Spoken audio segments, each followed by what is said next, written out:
राधे राधे प्यारे भक्तों, जय श्री हरि, जय माँ लक्ष्मी। प्यारे भक्तों, आप सभी को हमारे यूट्यूब चैनल रोहिणी ज्ञान में हार्दिक स्वागत है। प्यारे भक्तों, आज मैं आप सभी को सुनाने जा रही हूँ वैभव लक्ष्मी व्रत कथा। शुक्रवार के दिन जरूर सुनी वैभव लक्ष्मी व्रत कथा, बनी रहेगी देवी की कृपा। हिंदू धर्म में हर दिन किसी न किसी देवी देवताओं को समर्पित है। शुक्रवार का दिन माता लक्ष्मी का दिन माना जाता है। माना जाता है कि जिस घर में माता लक्ष्मी का वास होता है, वहाँ कभी भी धन संपत्ति से जुड़ी कोई समस्या का सामना नहीं करना पड़ता है। शुक्रवार के व्रत में माँ वैभव लक्ष्मी का व्रत भी कहा जाता है। इस दिन माँ वैभव लक्ष्मी का व्रत और पूजन किया जाता है। शुक्रवार के दिन माँ वैभव लक्ष्मी का व्रत रखने, पूजन करने और कथा सुनने से व्यक्ति की हर मनोकामनाएं पूरी होती है। इस व्रत में स्त्री पुरुष में से कोई भी रख सकता है। अगर आप चाहते हैं कि आपके घर में माता लक्ष्मी का वास हमेशा बना रहे, तो इसके लिए यह व्रत रखना काफी उपयोगी माना जाता है। तो आइए सुनते हैं माँ वैभव लक्ष्मी की व्रत कथा। इस कथा को ध्यानपूर्वक सुनिएगा। अगर आप माँ लक्ष्मी को दिल से मानते हो तो लाइक और चैनल को सब्सक्राइब अवश्य करिएगा और कमेंट में जय माँ लक्ष्मी जरूर लिखिएगा, जिससे हमें पता चले कि कितने लोग माँ लक्ष्मी को दिल से मानते हैं, माँ लक्ष्मी को भक्त हैं। तो चलिए अब कथा ध्यानपूर्वक सुनिएगा। एक बार प्रेम से बोलिए, लक्ष्मी माँ की जय हो। एक शहर में बहुत से लोग रहा करते थे। सभी अपने अपने कर्मों में लगे रहते थे। किसी को किसी की परवाह नहीं थी।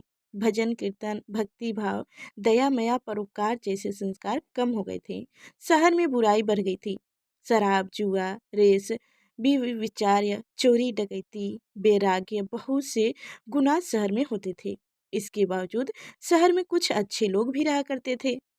ऐसे ही लोगों में शीला और उनके पति की गृहस्थी मानी जाती थी। शीला धार्मिक, प्रकृति की और संतोषी स्वभाव वाली थी। उनका पति भी विवेक और सुशील था। शीला और उनका पति कभी किसी की बुराई नहीं करते थे और प्रभु भजन में अच्छी तरह समय व्यतीत कर रहे थे। शहर के लोग उनकी गृहस्थी की सराहना करते थे। देखते ही देखते समय बदल गया। शीला का पति बुरे लोगों से दोस्ती कर बैठा। अब वह जल्द से जल्द करोड़पति बनने की ख्वाहिश देखने लगा, इसलिए वह गलत रास्ते पर चल पड़ा। फलस्वरूप वह करोड़पति बन गया, यानी रास्ते पर भटकते भिखारी जैसी उसकी हालत हो गई थी। शराब, जुआ, रेस, चरस, गांजा, वैराग्य, बुरी आदतों में शीला का पति भी फंस गया। दोस्तों के साथ उसे भी शराब की आदत हो गई। इस प्रकार उसने अपना सब कुछ रेस जुए में खो दिया, गंवा दिया। शीला को पति के बर्ताव से बहुत दुख हुई, किंतु वह भगवान पर भरोसा कर सब कुछ सहने लगी। वह अपना अधिकांश समय प्रभु भक्ति में बिताने लगी। अचानक एक दिन दोपहर को उनके द्वार पर किसी ने दस्तक दी। शीला ने द्वार खोली तो देखा कि एक माँ जी खड़ी थी। उनके चेहरे पर अलौकिक तेज निखार कर रहा था। उनकी आंखों में से मानो मोती बह रहा था। उनका वैभव चेहरा करुणा और प्यार से छलक रहा था। उनको देखते ही शीला के मन में अपार शांति छा गई। शीला के रोम रोम में आनंद छा गया। शीला उस माँ जी को आदर के साथ घर में ले आई। घर में बैठाने के लिए कुछ भी नहीं था। अंत शीला ने संकोच कर एक फटी हुई चादर पर उनको बैठाया। माँ जी बोली, क्यों शीला, मुझे पहचाना नहीं? हर शुक्रवार को लक्ष्मी जी के मंदिर में भजन कीर्तन के समय में भी वहाँ आती थी। इसके बावजूद भी शीला कुछ नहीं समझ पा रही थी। फिर माँ जी बोली, तुम बहुत दिनों से मंदिर नहीं आई, अंत मैं तुम्हें देखने चली आई। माँ जी के अति प्रेम भरे शब्दों से शीला का हृदय पिघल गया। उनकी आंखों में आंसू आ गए और वह बिलबिलाकर रोने लगी। माँ जी ने कहा, बेटी, दुख और सुख तो धूप और छाए जैसे होते हैं। धैर्य रखो बेटी, मुझे तेरी सारी परेशानियाँ अपनी सारी परेशानियाँ बता। माँ जी के व्यवहार से शीला को काफ़ी खुशी मिली और सुख की आस में उसने माँ जी को अपनी सारी कहानी सुना दी।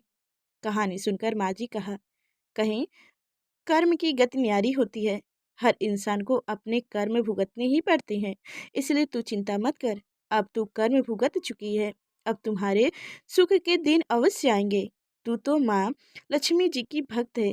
माँ लक्ष्मी जी तो प्रेम और करुणा की अवतार हैं। वो अपने भक्त पर हमेशा ममता रखती हैं। इसलिए तू धैर्य रखकर माँ लक्ष्मी जी का व्रत करो, इससे सब कुछ ठीक हो जाएगा।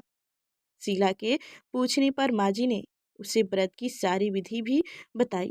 माँ जी ने कहा, बेटी, माँ लक्ष्मी जी का व्रत बहुत सरल है। इसे व्रत लक्ष्मी व्रत या वैभव लक्ष्मी व्रत भी कहा जाता है। यह व्रत करने वाले की सब मनोकामनाएं पूर्ण होती है। वह सुख संपत्ति और यश प्राप्त करते हैं। शीला यह सुनकर आनंदित हो गई। शीला ने संकल्प कर कर आंखें खोली तो सामने कोई न था। वह विस्मृता हो गई कि माँ जी कहाँ गई।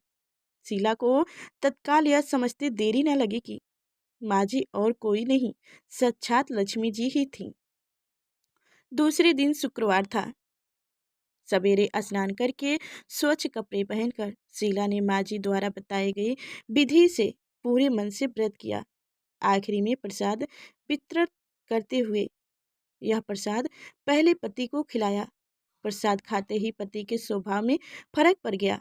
उस दिन शीला यानी उनके पति शीला को मारे नहीं, सताए भी नहीं।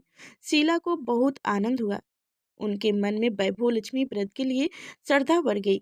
शीला ने पूर्व श्रद्धा भक्ति से 21 शुक्रवार तक वैभव लक्ष्मी व्रत किया। 21वें शुक्रवार को माँ जी के कहे मुताबिक उद्यापन विधि करके 7 स्त्रियों को वैभव लक्ष्मी व्रत की 7 पुस्तकें उपहार में दी। फिर माँ जी के धन लक्ष्मी स्वरूप की छवि को वंदना करके भाव से मन ही मन प्रार्थना करने लगी। हे माँ, हे धन लक्ष्मी, मैंने आपका वैभव लक्ष्मी व्रत करने की मन्नत मानी थी, वो व्रत आज पूरे किया। हे माँ, मेरी हर विपत्तियाँ दूर करो, हमारा सबका कल्याण करो। जिसे संतान ना हो उसे संतान देना, सौभाग्यवती स्त्री का सौभाग्य अखंड रखना, कुंवारी लड़की को मन चाहे पति देना। जो आपका यह चमत्कारी वैभव लक्ष्मी व्रत करे उनकी सब विपत्तियाँ दूर करना, सभी को सुखी रखना। हे माँ, आपकी महिमा अपार है। ऐसा बोलकर लक्ष्मी जी के धन लक्ष्मी स्वरूप की छवि को प्रणाम किया। व्रत के प्रभाव से शीला का पति अच्छा आदमी बन गया और कड़ी मेहनत करके व्यवसाय करके करने लगा। उसने तुरंत शीला के गहने रखे गिरवी छुड़ा लिया। घर में धन की बाढ़ सी आ गई। घर में पहले जैसे सुख शांति छा गई। वैभव लक्ष्मी व्रत का प्रभाव देखकर मोहल्लों की दूसरी स्त्रियां भी विधि पूर्वक वैभव लक्ष्मी व्रत करने लगीं। जय माँ लक्ष्मी, जय माँ वैभव लक्ष्मी। अगर आप शुक्रवार को वैभव लक्ष्मी का व्रत रख रहे हैं तो आपको इसे 9, 11 या 21 शुक्रवार के दिन करना चाहिए। अंतिम शुक्रवार के दिन इस व्रत का उद्यापन करना चाहिए। उद्यापन के दिन व्यक्ति को वैभव लक्ष्मी की पूजा करने के बाद 7 से 9 कन्याओं को खीर और पूरी खिलानी चाहिए। इसके बाद सभी कन्याओं को वैभव लक्ष्मी व्रत की पुस्तक और केले का प्रसाद देकर विदा करना चाहिए। इसके बाद खुद भी इस प्रसाद को ग्रहण करें और परिवार में सबको भी खिलाएं। जय माँ लक्ष्मी। प्यारे भक्तों, आप सभी को हमारी कथा कैसी लगी कमेंट में अवश्य बताइएगा। और अभी तक हमारे चैनल को सब्सक्राइब नहीं किए हैं तो सब्सक्राइब करके बेल आइकन की घंटी दबा दीजिएगा, ताकि आगे जो मैं इसी व्रत कथा लेकर आऊँ तो सबसे पहले आप तक नोटिफिकेशन पहुँचे, जो मेरी कथा को आप समय से ही सुन सकें। और प्यारे भक्तों, हमारे चैनल पर इस समय फागुन मास की महात्म्य कथा सुनाई जा रही है, जिसे आप सुन सकते हैं। तो चलिए फिर चलते हैं, अगले नेक्स्ट वीडियो मिलेंगे, तब तक के लिए धन्यवाद।